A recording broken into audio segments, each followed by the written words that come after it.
मित्रों, भगवान श्री कृष्ण कहते हैं, प्रिय अर्जुन, किसी की सफलता देखकर ईर्ष्या करना ऐसा ही है जैसे खुद के ही पैरों में बेड़ियां डाल लेना।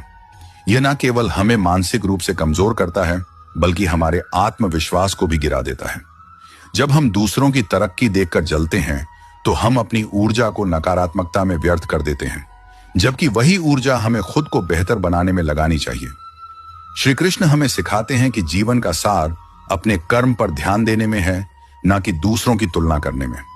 अगर कोई मेहनत से आगे बढ़ रहा है तो हमें उससे प्रेरणा लेनी चाहिए, ना कि जलन महसूस करनी चाहिए।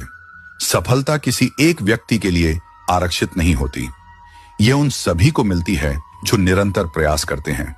इसलिए ईर्ष्या करने से बेहतर है कि हम अपने लक्ष्य पर केंद्रित रहें और मेहनत करते रहें।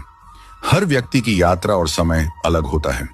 अगर आज कोई और आगे बढ़ रहा है तो इसका यह मतलब नहीं कि हम पीछे रह गए हैं। हमारी मेहनत और धैर्य ही हमें सही समय पर हमारी मंजिल तक पहुंचाएंगे।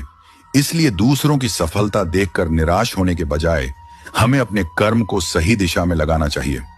जीवन में आगे बढ़ने के लिए सकारात्मक दृष्टिकोण अपनाना जरूरी है।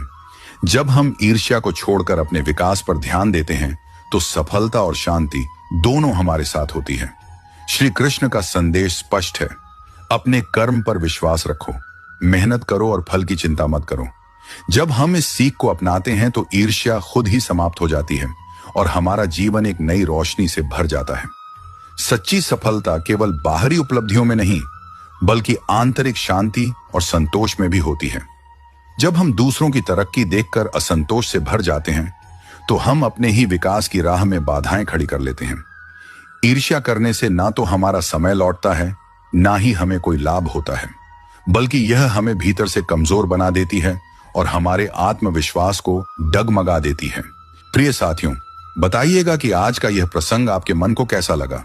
अगर आपके दिल में श्री कृष्ण के लिए सच्चा प्रेम है तो वीडियो को एक लाइक दें और कमेंट में पूरे भाव से लिखें, जय श्री कृष्ण।